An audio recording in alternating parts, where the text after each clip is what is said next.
Tá ligado, né? Tá. Ele tá mais Um negócio no vento aqui.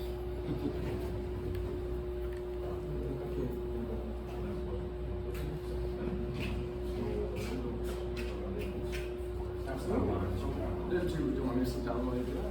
Okay.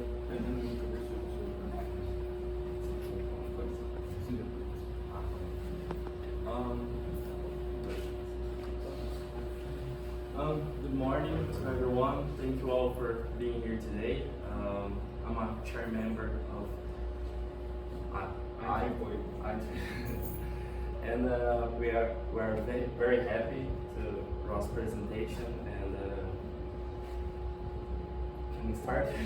Okay, so just before we start, thank you very much for coming. It's a pleasure for all of us to have Ross here and sharing his experience with physics, of course, and he's working in our lab with some thermal experiments and help us in this kind of analysis that I think is much better for a physics guy than for electrical engineer to work with.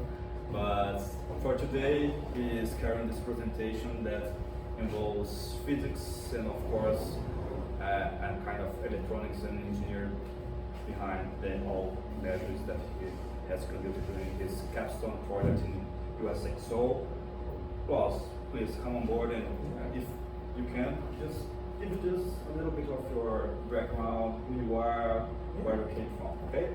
Yeah. So feel free if you have any problem. Alright, okay, we start. I think it's now. Well, while they're figuring that out, Okay. Good. as they mentioned, my name is Ross Relic. I'm from the United States. I originally near Chicago.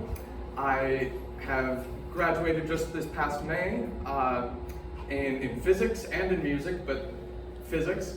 And it was at a liberal arts college in Minnesota. I've been interested in physics for a very long time, and now I'm taking some time to learn more about the engineering world with Javerson.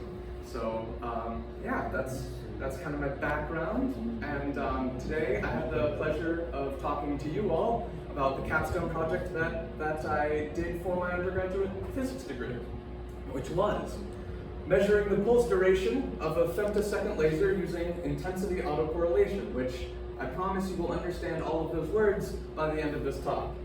So let's get into it. Here's an outline. First we'll go over some background, review the uncertainty principle, which is one of the things that I will be testing with this experiment along with the pulse duration.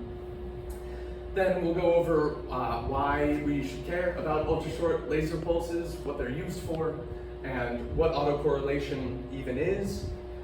Then we'll talk about two kinds of autocorrelation relevant to my experiment. Then we'll go over my actual experiment, the final setup I landed on, and my results. And finally, we'll end with some possible future work and acknowledgements. So let's get right into it. So some background. As many of you probably know, the uncertainty principle most famously states that the more precisely you know a particle's position, the less precisely you can know its momentum, and vice versa. And this is represented mathematically by the standard deviation of the particle's position multiplied by the standard deviation of its momentum must be greater than or equal to h bar over 2, or reduced Planck's constant over 2. What? The Schroeder cat. The Schroeder cat. Schrodinger's cat? Yeah. Yes, yeah. But this occurs with many pairs of variables, not just position and momentum. It also occurs with energy and time, which is the pair of variables that I will be testing with my experiment. And this is not about the accuracy of your measuring devices. It's purely to do with this is purely an emergent property of waves. And since at the quantum level, all particles also behave as waves, they exhibit this property as well. And this happens because we can think of any wave or pulse as a combination of many different sine waves of various frequencies and amplitudes. And the shorter one of these waves is, or pulses is in time, the more frequencies we need to combine in order to describe it. And so it will be wider or spread out more in the frequency domain. And vice versa. If the pulse is longer in time, then we need fewer frequencies to describe it, and therefore it will be shorter in the frequency domain. And for photons of light, frequency is directly proportional to energy. So this is what gives rise to this property where the shorter a pulse is in time, the wider its spectrum, and the longer it is in time, the thinner its spectrum in the energy domain. So now that we've gone over that, why are ultra-short laser pulses important? Why do we care about them at all? And the answer to that is pretty simple. They are used to measure events that happen very rapidly in time. So for instance, say you're trying to measure the speed of a bullet, and you're doing so with a camera that's operating at 60 frames per second. Well, if the bullet goes past the frame of the camera in less than a 60th of a second, then you don't have the two data points that you need in order to measure the speed of the bullet. And so you need to use a camera that operates at a faster frame rate. And this is true in general. In order to measure the duration of any event, you usually need an event that is shorter than it in time. And so if we take this to the extreme, to measure events that happen very rapidly in time, like a chemical reaction or the like, we need something even faster than those, like an ultra-short laser pulse. So that's what these are used for. But why do we care about measuring the ultra-short laser pulse itself? Well, there are a few reasons you might want to do this. One, to test our theories of ultra-short laser pulse generation and see how well they match up with experiment. Two, to study the properties of various media. If you measure an ultra-short laser pulse before it goes through a medium and after it goes through a medium, then and then compare them, that will give you information about the properties of the medium it went through. And then three, to know the precision of your measurements that you make with those ultra-short laser pulses. So in order to know how, so if you use the ultra-short laser pulse to measure the duration of an event, in order to know how precise those measurements are and the temporal resolution of those experiments, you need to know how long or how short the ultra-short laser pulse is in time itself. So let's say that we want to measure an ultra-short laser pulse.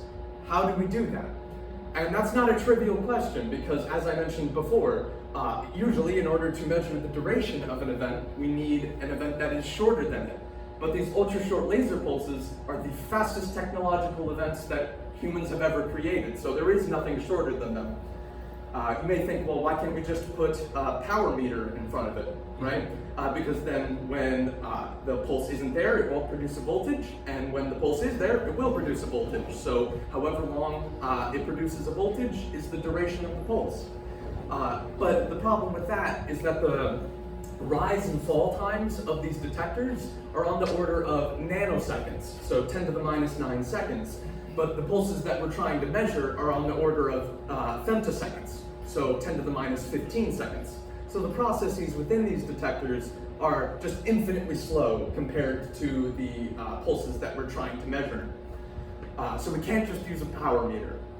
So then how do we do this? And the answer is we use the pulse to measure itself. Which is what autocorrelation is. It's the process of using the pulse to measure itself. Now you may be thinking, well, the pulse is only as short as itself, it's not shorter, so how can we measure its duration with itself? And that's true, that is a difficulty, which is why, in order to get any useful information out of measuring the pulse with itself, we do have to get pretty clever with our setups. And here's one such setup called field autocorrelation. So the more observant of you in the audience, especially those with physics backgrounds, may be looking at this and thinking, this looks an awful lot like a Michelson interferometer. And that's because it is a Michelson interferometer, but it can also be used for field autocorrelation. So if we look through the setup, we have this input laser pulse. Sorry, my hands are pretty shaky. This input laser pulse coming in from the top. It hits a beam splitter, which then splits it into two equal copies at half the amplitude, half the intensity of the original pulse. One goes to the left, goes to this mirror and back. The other one goes down to this mirror and back. And then they go back to the beam splitter and are redirected toward this slow detector, slow here being used to just denote the fact that the processes within the detector are a lot slower than the pulses that we're trying to measure. Importantly, this mirror is on a translation stage, so we can move it up and down to alter the length of this path compared to the other one, and therefore delay that pulse compared to the other one once they are combined. And this gives us some interesting information. So if we delay this pulse significantly compared to the other one, and they're not overlapping at all, then they won't produce any interference at the detector. But if we delay it a little less and they are overlapping a bit, then we do get some interference. And then we get the peak interference, the most interference, when there is zero delay and they're completely overlapping. This is when the path lengths that the two pulses travel is exactly the same. And then actually, if we delay the pulse even less and it actually gets ahead of the other pulse, there will be less interference again, and it'll go back down on the other side. And this is very useful because now our measurements don't have to be faster than the pulses that we are measuring, because remember, this axis here is not time, it's time delay. So we can just put the mirror at a specific position and leave it there and have multiple pulses go through the setup at this delay and see how much interference they make and measure it with our detector. And we can do that for as long as we need for the detector to get that measurement, and then move on to a different time delay, move the mirror. And this does give us information about the pulse. However, it does not allow us to measure the duration of the pulse. The information that it gives us about the pulse is actually what's called coherence length, which is mathematically equivalent to measuring the pulse's spectrum.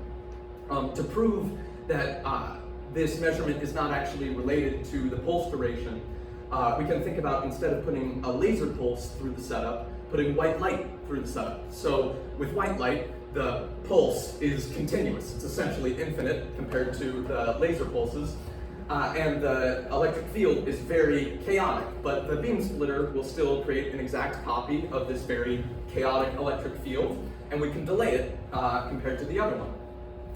And just like with the laser pulse, if we delay it quite a bit, there will be a lot of destructive interference, or just not very much interference at the detector. And if we delay it very little or not at all, then there will be a lot of constructive interference, just like with the laser pulse. And so the graph of how much interference there is against the time delay will still be finite. There will still only be a certain amount of distance you can delay the white light before there's not really that much interference, or a lot of destructive interference. So the width of this graph is finite, but our pulse is now continuous. It's now essentially infinite. So clearly the graph cannot be related to the pulse duration itself. So I did not use this setup in order to measure the pulse duration, but I did use this setup in my experiment specifically to find this point where there is zero delay, because this is a lot easier to find with this kind of setup than with the next one that I will show you. And it's very visual. There's when you do have zero delay, there's a lot of interference. And so I use this to find the point at which the path lengths are exactly the same. But how do we measure the pulse duration? What type of autocorrelation can we use to do that? Well, I will get to that, but first I need to explain a property or a phenomenon called second harmonic generation. So this is a property of certain crystals where they have a ground energy state and two evenly spaced excited states. Now in actuality, these are not real energy states of the crystal. The phenomenon that's going on is actually a lot more complicated than this, but it would take a very long time to explain, and I do not want to spend the majority of my talk on that. So we're going to go with the simplified model, which is perfectly fine for our purposes, but if you want to know about the more complicated version, you can read a textbook on nonlinear optics, and it's very interesting, I suggest it. But for now, we'll go with the simplified model. So we have a ground state and two excited, evenly spaced excited states that can be excited into by a specific wavelength of light. In our case, red light at 800 nanometers. So if it absorbs a single photon at that wavelength, then that will excite it into the first state. And then if it absorbs a second photon at that wavelength, it will be excited into the second excited state. Then when it spontaneously drops back down to the ground state, it will emit a single photon at twice the frequency, so twice the energy, right? In our case, that's going to be blue light at 400 nanometers.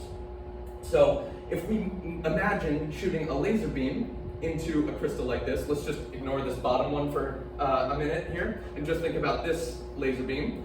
Then if one pulse comes into the crystal, it will absorb it, that will excite it into the first excited state. Then when a second pulse from this laser beam comes in, it will absorb that, go to the second excited state, and then it will drop down, emit a blue photon in the same direction as the red photons came in. So then we'll get a blue beam. And the same would happen if we shot a laser beam into it from a different angle. So it would absorb one photon, excite it into the first state, the second photon comes in, second state, drop back down, emits a blue photon in the same direction. Where it gets interesting is if now we have two laser beams that are coming in from different angles and they converge on the same point within the crystal. Then if they go through this convergence point at the same time, then the crystal will absorb one pulse from each laser beam, one from the top, one from the bottom. This will excite it into the top state. Then it will emit a blue photon by dropping down to the ground state, but the momentum in the y direction will cancel out from the red photons, and so the blue photon will be emitted straight to the right.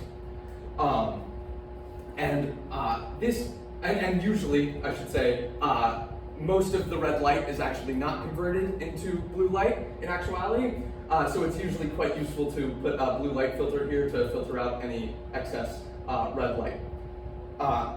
Where this gets even more interesting is if we delay one of these pulses as it goes through the convergence point with the other laser beam. So let's see what that does.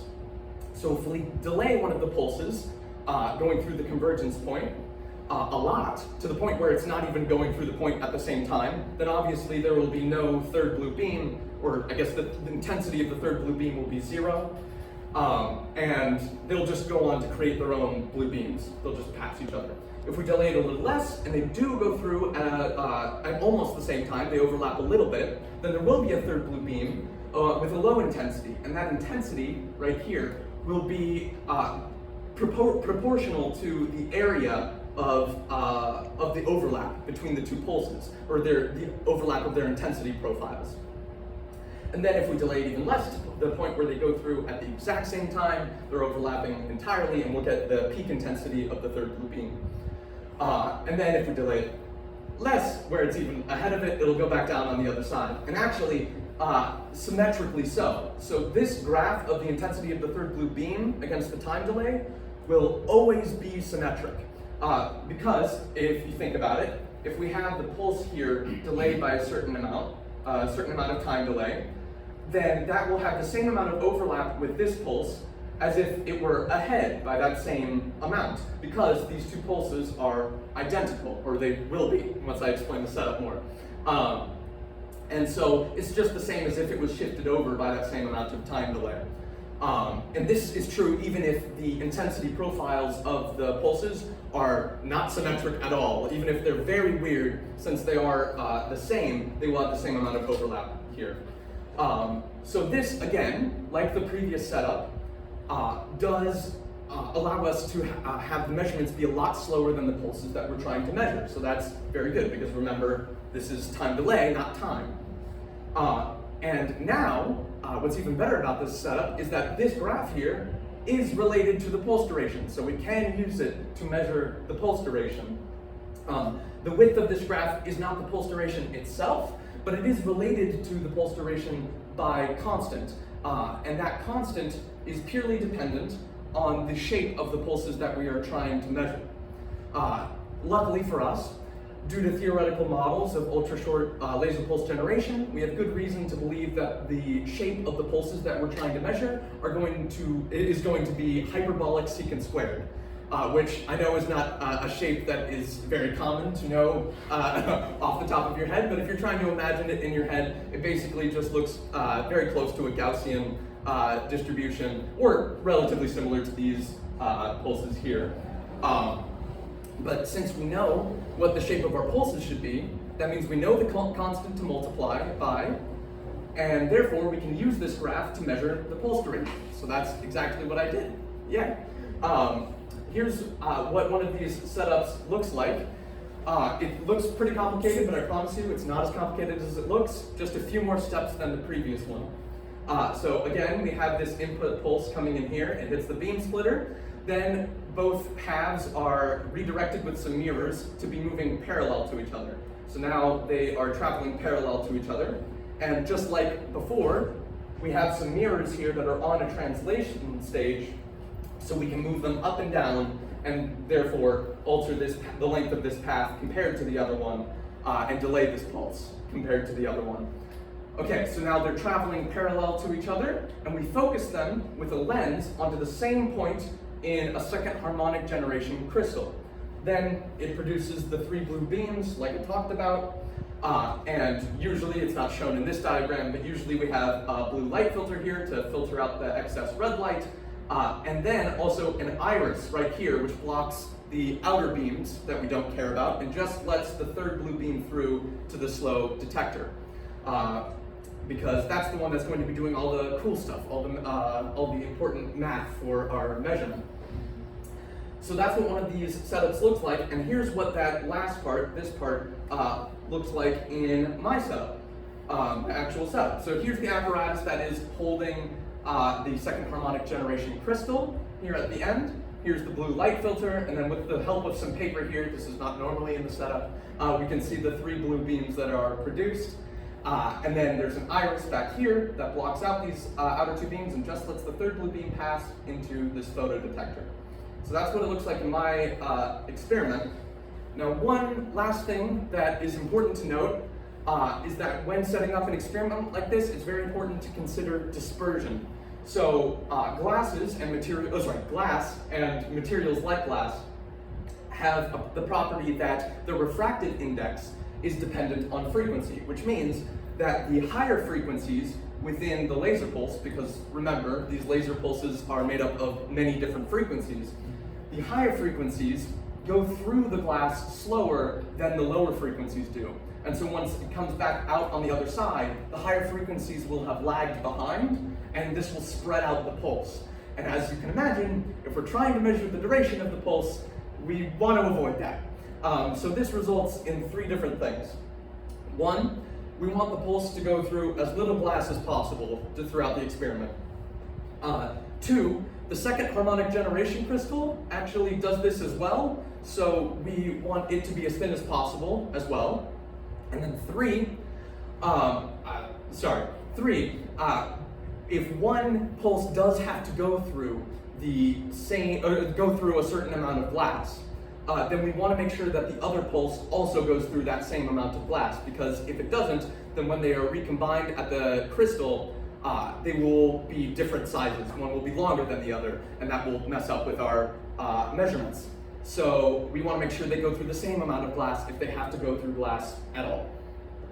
Okay, so those are important things to consider when setting it up. Now that we have the background, let's talk about my actual experiment. So here's the final setup that I landed on from the front. Here's a top-down view, and I drew in the laser path just to help with visualization. So like before, we have the input pulse coming in from the top. We have the beam splitter here. This one goes to the left, hits a mirror, and just comes right back, and then is transmitted through the beam splitter. This one is transmitted through the beam splitter and goes to a special mirror called a hollow roof mirror. And this is basically just 2 mirrors stuck together at a 90-degree angle, so that when the pulse comes in, it will actually be displaced to the right first before being reflected back up to the beam splitter. And this mirror is on a 2-axis translation stage, which means I can move it up and down, which does the thing that I was talking about before. It changes the path length of this pulse compared to the other one and delays it compared to the other one. But it can also move left and right. And when you change how much it is left and right, this changes how much the beam is displaced. So if it hits the mirror closer to the center here, then it has to travel less far to get to the other mirror, so it doesn't displace as much before it's reflected. And then if it's further away from the center, then it will travel further. And so I can change the displacement of the beams, because this is actually the same distance as what they will be displaced when they're traveling parallel. Even to the point of there being 0 displacement and it being collinear when it hits directly in the center. And that's what will allow me to actually do field autocorrelation where they are collinear. Because like I said, it's very hard to find the point at which these paths are exactly the same with intensity autocorrelation. So I made sure that in my experiment I could do field autocorrelation or displace the beams not at all, so that I could find this point. And then once I did, I displaced them again and just moved on to doing intensity autocorrelation to measure the duration of the pulse. Ross, so this is for a fine tuning of our experiment. This is The distance will be related to the delay that you are trying to measure. no. When we move the I'll explain it better hopefully. So when we move it up and down, that alters the delay. And you can correlate them and they can be constructive way. Yeah. So moving it up and down will alter the delay. This doesn't actually alter the delay at all when we move it left and right. All it does is change this distance here between the beams. And even to the point of them not being apart from each other at all. They're gonna like being over the top of each other, which would allow me to do the first kind of autocorrelation, the field autocorrelation, so that I could find the point at which these paths are exactly the same, where they're, because with field autocorrelation, that's just wherever there's the most interference, right? Then, after I find that point, I just displace them again, and do intensity autocorrelation. So other than doing that part where I find where these are the exact same length, this is always displaced at pretty much the same amount. This is just so that I can switch between the two kinds of autocorrelation. Ross, where is the lens in this picture? The what? The lens. Oh, Last name, video. I will get to that in just a second, actually. So, Ross, excuse me. Yeah. It was a question. So you have 2 sources of laser beam. One source at the left and one in the top. Is it? oh no. There's only a single pulse coming in here. The pulse is coming in here from. Sorry, the pulse is coming in here from the top, and then it's being split by a beam splitter. So half of it's going to the left, half of it's going down. And so that it gets reflected back, but this isn't a source. This isn't like an input pulse. It bounces back to the left and then come back to the right. Yes. Yeah. Exactly. So you have a delay. You can adjust this delay so that you can provide the difference you need to. Yes. Yeah. Absolutely. We need to find the point at which these paths are exactly the same, and then alter the delay around it, right? Okay, so then after the beam hits this, after the beam hits this hollow roof mirror, it's reflected back to the beam splitter, and then the beam splitter reflects it to the right to be moving parallel to the other half.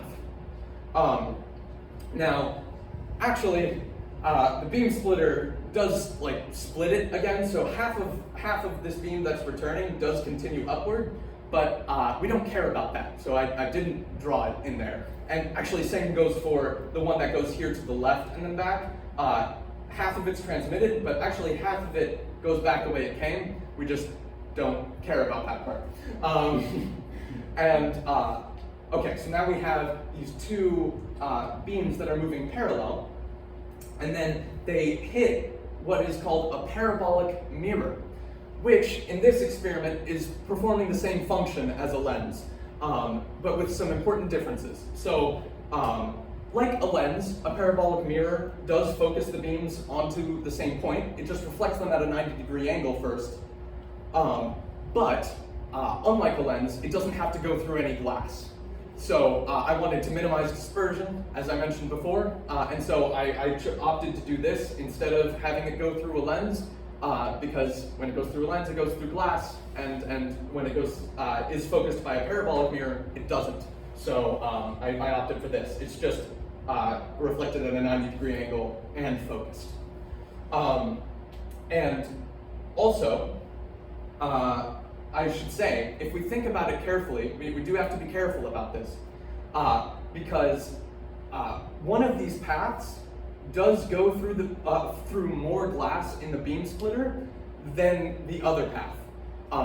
And to figure this out, we can think of a beam splitter as some glass and a coating on the top of that glass. So it actually only has the coating where it reflects half of the light and transmits half of it on one side. The rest of it is glass. So if this path here is reflected, right, then it doesn't go through the glass in the beam splitter, just bouncing off the coating. But then when it's transmitted after it comes back, it does go through some glass, but just once. The other path is transmitted, so it does go through the glass once, then it comes back, it has to go through the glass again to get to the other side where the reflective material is, and then is reflected through the glass a third time. So it goes through 1, 2, 3 times. So it goes through 3 times as much glass as the other path does. And so we want to compensate for this, and so I placed a glass compensator here, this thing that's right here, in the path of that other pulse, at the same thickness and the same angle as the beam splitter, the same amount of glass.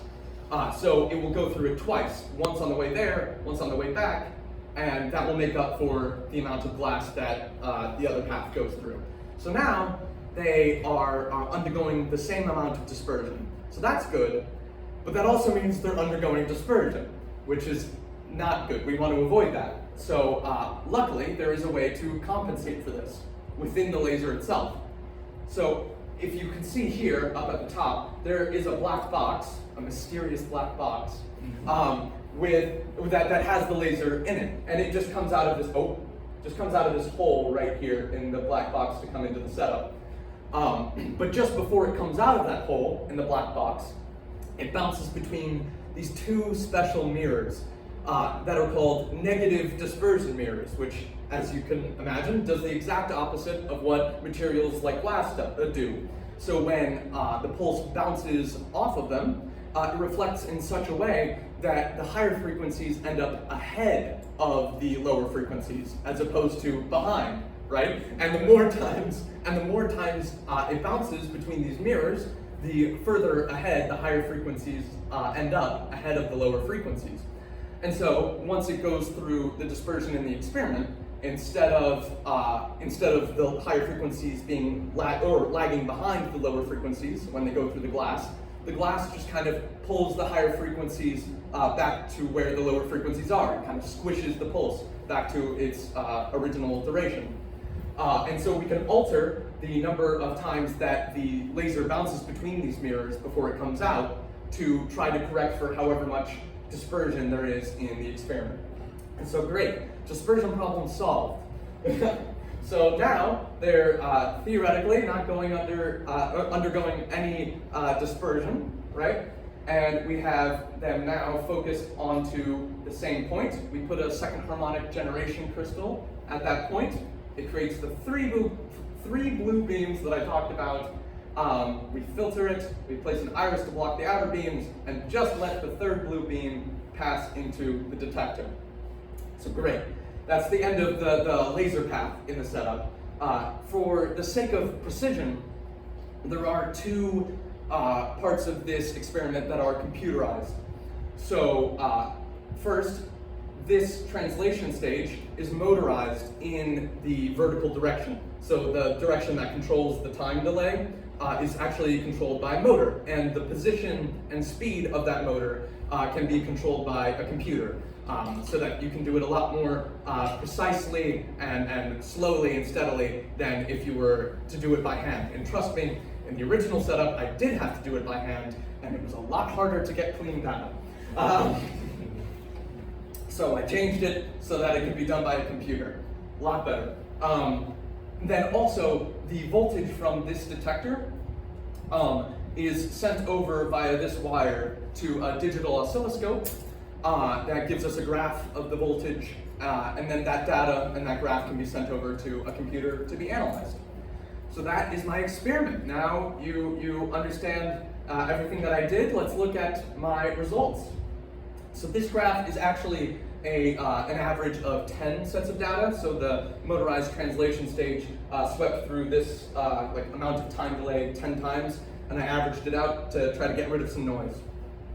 And as you can see, there are some interference fringes overlaid over the top, superimposed on top of this curve.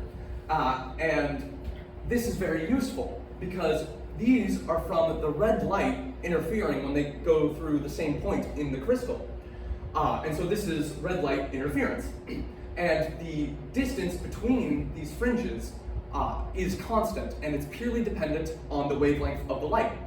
Luckily, we know the mean wavelength, or the average wavelength of the red light that we're using is 800 nanometers, so we know what the distance between these fringes should be, or what it is. And so you can use that to scale the x-axis of this graph, which is exactly what I did. I based the x-axis of this graph on the distance between these fringes.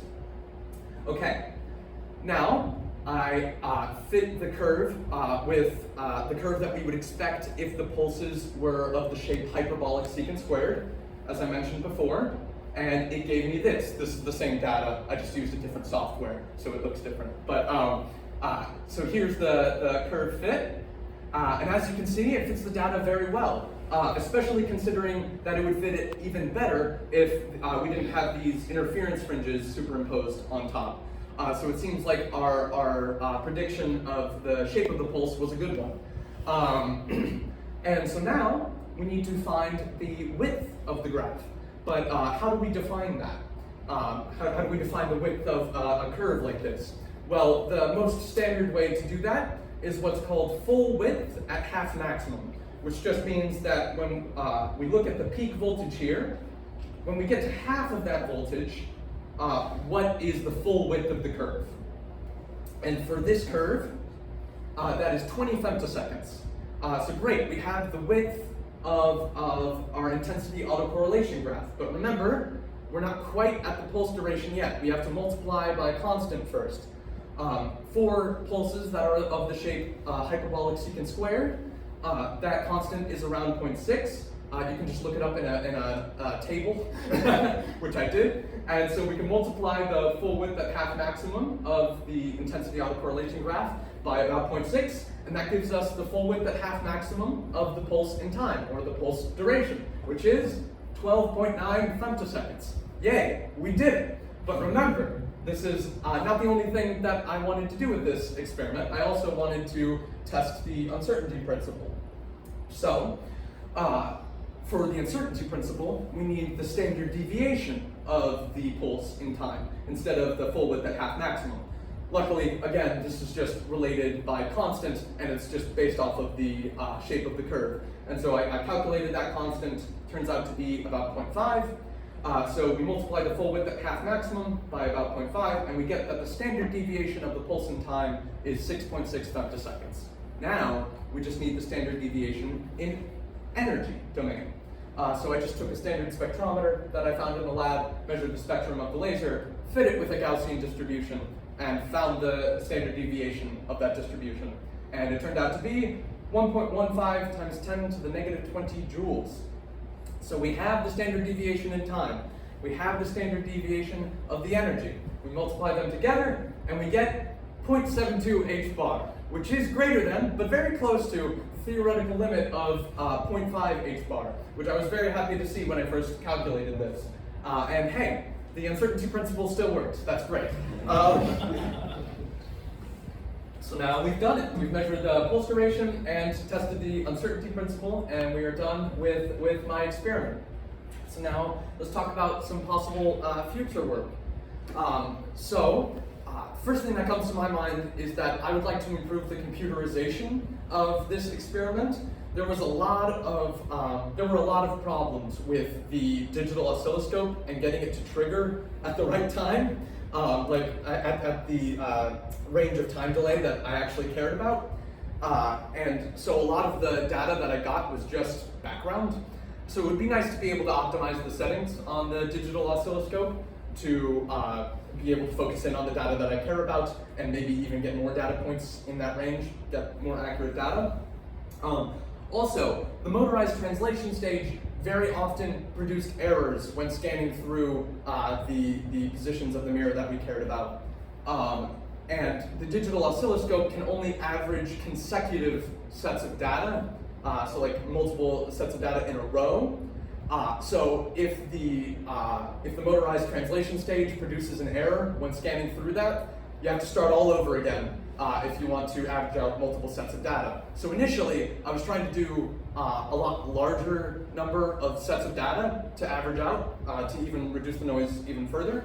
But it just was producing too many errors, and it wasn't happening. I would have had to wait way too long. So I eventually just gave up and did 10 sets of data like I talked about, so that it had less of a chance of producing an error. But it would be nice to be able to optimize the settings on the motorized translation stage to hopefully get it to be less finicky and produce fewer errors, and therefore I could take an average of a larger number of sets of data, and therefore get cleaner data and less noise. As for what I could actually do with this setup in the future, like what are the things I can do? One, it could be used for an advanced lab for students. Now, it is a pretty finicky setup, so they probably wouldn't be able to move around too much or like mess with the translation stage, but some cool things you could do are, for instance, place a glass slide in the path of one or both of the beams and see how that affects the data. Or you could spectrally filter the laser light and therefore reduce the width of its spectrum and see how that affects the standard deviation of the pulse in time. So those are some fun things that you could do in an advanced lab, and I think it would be a very a very cool lab that you can learn a lot from. And then also, as I mentioned at the beginning of the talk, you can use it to analyze the properties of various media. So you can measure the pulse before it goes through the medium, after it goes through the medium, and compare the two to get information about the properties of the medium. So I could use this setup to analyze various media. So those are some possible things I could do with it in the future. And then I'd just like to acknowledge some people before I finish. First, Professor James Heyman, who was my advisor throughout this experiment, throughout this project. He was very helpful, very patient, and actually he was my academic advisor all 4 years of my undergrad. And just helped me a lot in my academic development, so I can't thank him enough. I would like to thank Professor Jefferson Teixeira de Paula for allowing me to work with him on this engineering project, or engineering and physics project that I'm working on with him this semester, and for going out of his way to get me this opportunity to talk in front of you all. And also for introducing me to so many people here at UFG, and I want to thank all of the people that I've met here at UFG so far as well for being so kind and making me feel so welcome here, even though my Portuguese is not very good. Then I'd like to thank my parents, Ron and Donna, who have just supported me in innumerable ways since I was 8 years old and said I wanted to be an astrophysicist. Just supported me and my passion for physics in just so many ways, and I do not take for granted how amazing it is to have such supportive parents like them. And lastly, I'd like to thank my girlfriend, Amanda, who also supported me in just an uncountable number of ways throughout this project and continues to support me just as much in what I'm doing today, and I truly cannot express how grateful I am to her. So thank you to all those people up there, and thank you to you all for listening. Thank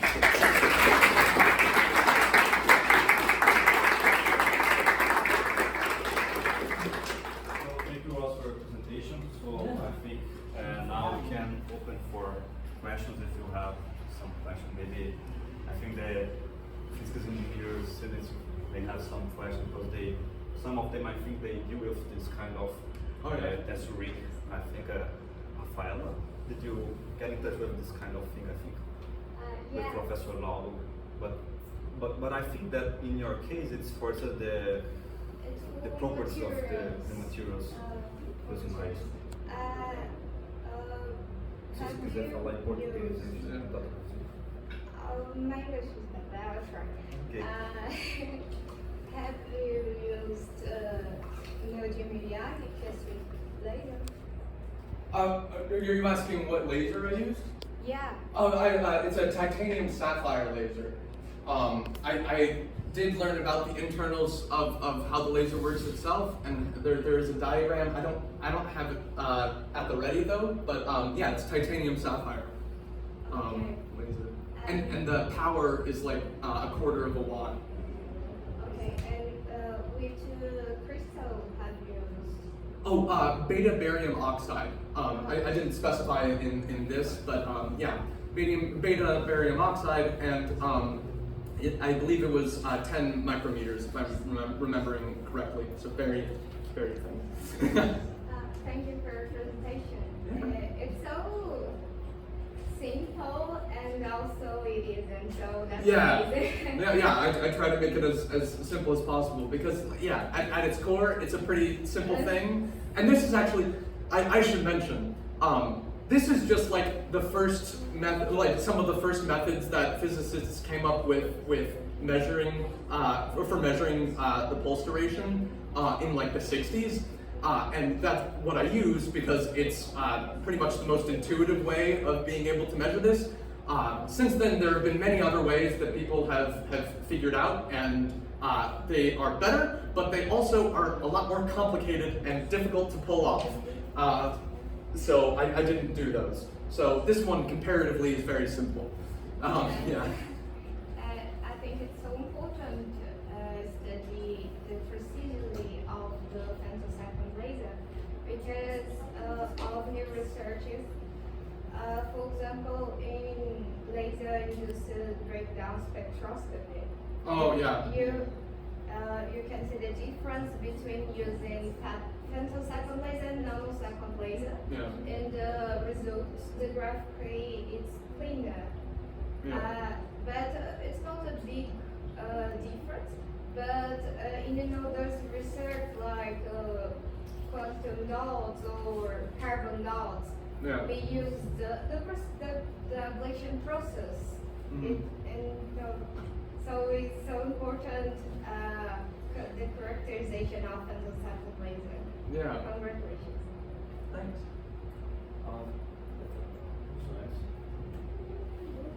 Get to you just a second. Thank you, Ralph, for your presentation. It was very, very clear and very didactic for us. It was a very good base. So that we could understand all the idea of the thing. Awesome. Is it part of your undergraduate thesis? Is it your final thesis of your undergraduate? Essentially, yeah. Yeah, that's what it is, yeah. Capstone project. Yeah. Capstone. Yeah, we call it a capstone project. Capstone program. Yeah. In US, in England, Yeah, but for undergraduate thesis. yeah, It's the final work Yeah, of exactly. of Yeah. the undergraduate. Okay. Yeah. Because it's so advanced for me that it could be a MSc spirit, I don't know. And the inspiration of this work, it came from an existing device, something that Yes, this kind of process, as I mentioned, was first devised in the 60s by physicists, and it's like a very standard way, and the simplest way to measure the pulse duration. So if you don't want to go through the effort of either buying a really expensive device that does it in a more complicated way, or if you don't want to set up something insanely complicated, this is probably your best bet. So this is a relatively common way of doing this. Yeah. I thought that it's very smart to use the convolution. Yeah. The basic idea is convolution. There's Yes. convolution between two signals. Yes. Signal properly and the delayed signal. And depending on the result of this convolution, you have the delay. Yeah. You can measure the delay. So, have you thought about using optical fibers in some of the classes of cleaning? And another way to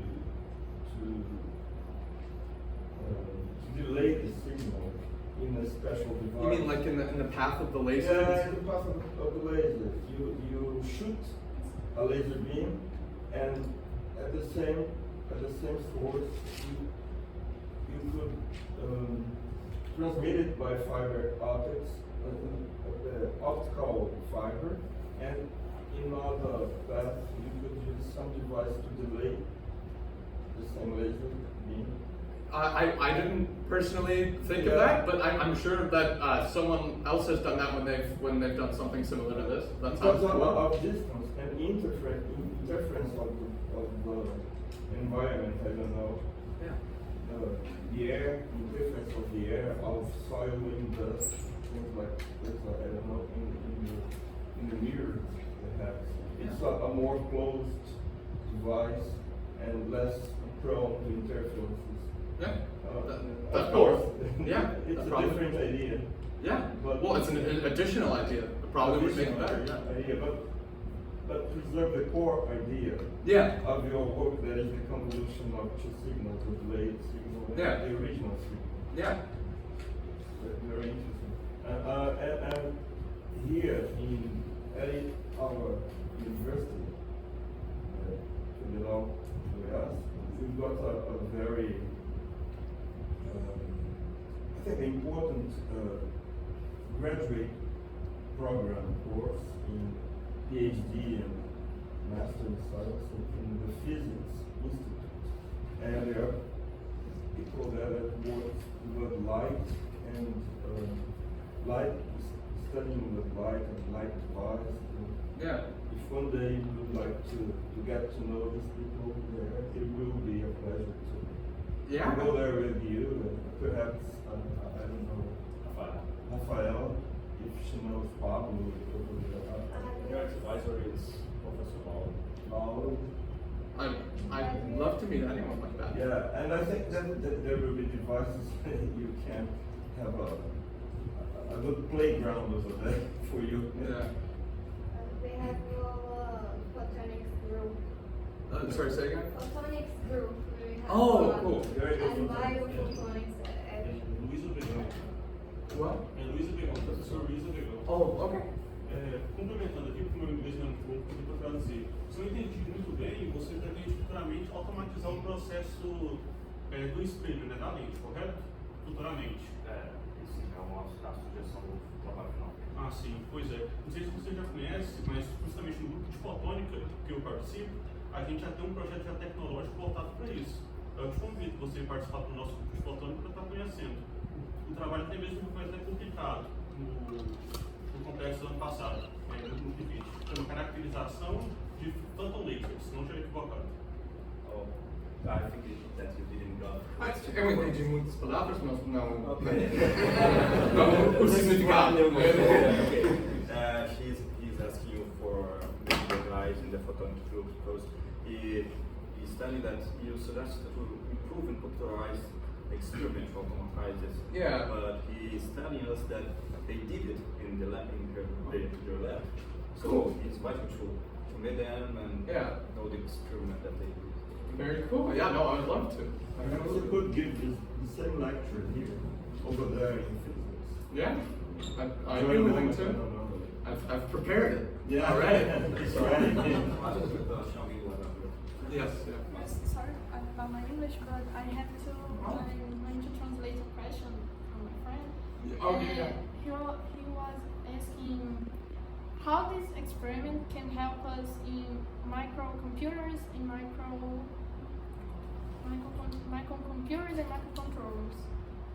I personally don't know exactly how it would apply to microprocessors or microcomputers. I'm sure there is an application, probably to do with the kind of convolution aspects that he was talking about, and kind of signal processing. And obviously, microprocessors work at a very fast rate, so there's probably something, some application there, but I do not know. There's a, Quantum computing. Yeah, quantum computing. yes, because we're trying to substitute quantum dots for carbon dots, right? Yeah. We're using cadmium now. Mm. And carbon dots, some papers talk about using the procession, the process, ablation process, and that's important using femtosecond Yeah. laser. Cool. Yeah. Excuse me, Ross. I was late. Are you a musician? Yes, I also graduated in music. I No mainly way. sing. What do you play? I mainly sing. I also play like the piano and ukulele, but my main instrument is my voice. Nice. Yes. Yeah. I also did a capstone project for that. A senior recital. I sang for an hour on stage, and in a few different languages. So it was a bit more classical. But yeah. Did you So- receive any invitation to Goiânia? To what? They have a band here that's called Gaviana. Oh, okay. Well, if they need a singer, I'm available. So it's lyrical singing. Yeah. More classical is what that's what I was mostly trained in, a more classical way. But I sing a lot outside of that too. I sing all the time, so I also sing more pop stuff too. But he's trying to become a certain singer. Don't go this way. That's the goal. He needs like a couple.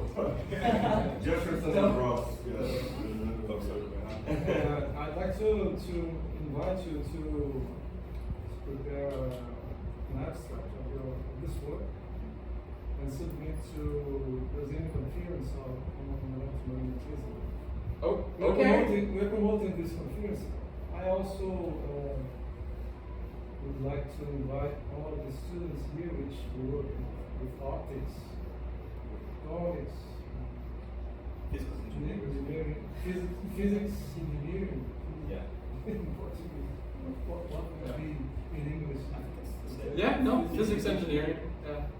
We are promoting this conference next year here in Goiânia, Yeah.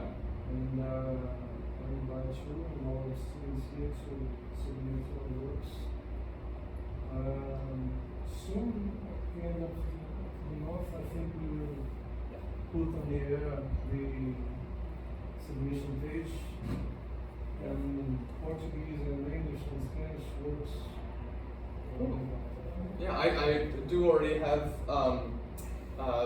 the paper and the abstract because I did submit it to the journal of the college's, my college's journal for my capstone. So yeah, I'd be willing to submit that for sure. I might want to look over it again and adjust some things. I don't know. Maybe I would do some things differently now because I did change this presentation a little bit since 6 months ago when I did it for my college, and I think I made some things clearer. So maybe I might do the same thing to the paper. Firstly, congratulations for your presentation. I have a very general question. Your work is in some way associated or have similarities with the Nobel Prize of Physics of this year? I do not. What was the Nobel Prize of Physics this year? I don't read the details, but Yeah. I see the news and winners worked in measuring pulses in attoseconds for studies in electrodynamics. No, I don't know if the term correct is. But yeah. We study electrons, Yeah. their properties, but yeah, I don't have the details, but. Yeah, it sounds fairly similar if they're Yes. yeah Yes. if they're measuring even shorter pulses and hey, if you think about it, then if we have now attosecond pulses, those can be used to measure these, and then the same problem kind of just moves further down. So we used to need to do this kind of thing to measure the length of the pulse of femtosecond pulses, but now probably if they're even faster at attosecond pulses, then we would need to do it for those. Look the announcement. The winners for experimental methods that generate attosecond pulse of light for study of electrodynamics in matter. Okay, it sounds like they're specifically working with like the generation side of it. So, like within the laser itself, you know. So this laser, as I mentioned, is a titanium sapphire laser, and that has its own method of I did learn about the method of laser generation, but I just didn't include it in this topic because that would be kind of a bit off topic. But yeah, it sounds like they're working like within the laser itself for like finding either materials that have processes that work at attoseconds to produce attosecond pulses, or something more to do with generation than the measurement of it. So that's at least what it sounds like. I have not read up on it, but yeah. Thank you. Cool. So, any more questions? So far, so good. So, have a question? No. So far, so good. Thank you very much again, Ross, for your presentation, for being here and exchange your experience with us and sharing all that you've learned and impressed in your college, and for helping us in all of that. So yeah, again.